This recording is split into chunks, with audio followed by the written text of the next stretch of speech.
ലിസി കിച്ചണിലേക്ക് എല്ലാവർക്കും സ്വാഗതം. ഞാൻ ഉണക്കസ്രാവാണ് വയ്ക്കണത്.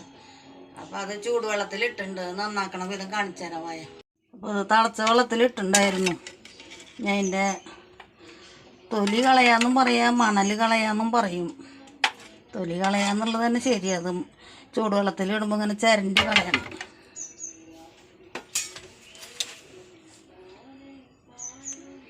അങ്ങനെ ചിരണ്ടിയ പോവാ കണ്ട കണ്ട. മീനൊക്കെ നന്നാക്കി വന്നു. നമുക്ക് ആദ്യം നാളികേരടിക്കാം.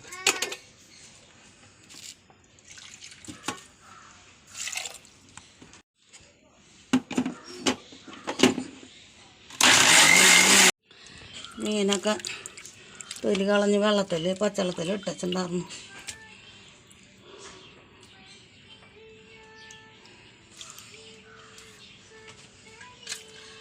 അപ്പോൾ മീനിട്ടു കറി വയ്ക്കാൻ നോക്കാം. അപ്പോൾ ഇഞ്ചി, പച്ചമുളക്, വേപ്പിൻ്റെ ഇല, കുടപ്പുളി ഇടണം.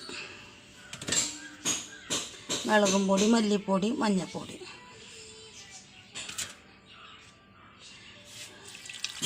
രണ്ടാം പാലൊഴിച്ച് അടുപ്പത്ത് വയ്ക്കാം.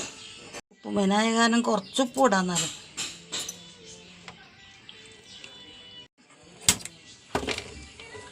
മൂടി വെച്ച് വേവട്ടെ.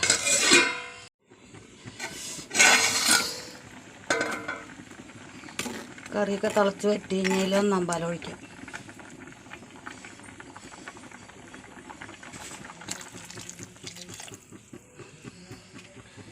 തിളക്കട്ടെ.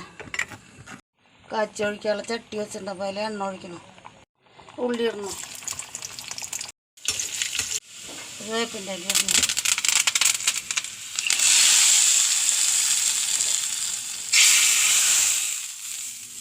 നമ്മുടെ ഉണക്കസ്രാവ് കറി റെഡിയായി. ഇന്നത്തെ വെച്ചോണ്ട് തന്നെ ഉണക്കസ്രാവ് കറിയും ഗ്രീൻ പീസ് കറിയാണ് ഉള്ളത്. ഇന്ന് ഇത്രയൊക്കെയുള്ള. ലൈക്ക് ചെയ്യുക, ഷെയർ ചെയ്യുക, സബ്സ്ക്രൈബ് ചെയ്യുക. അടുത്ത വീഡിയോ ഇടുന്ന ആൾക്കാരെ ബായ്.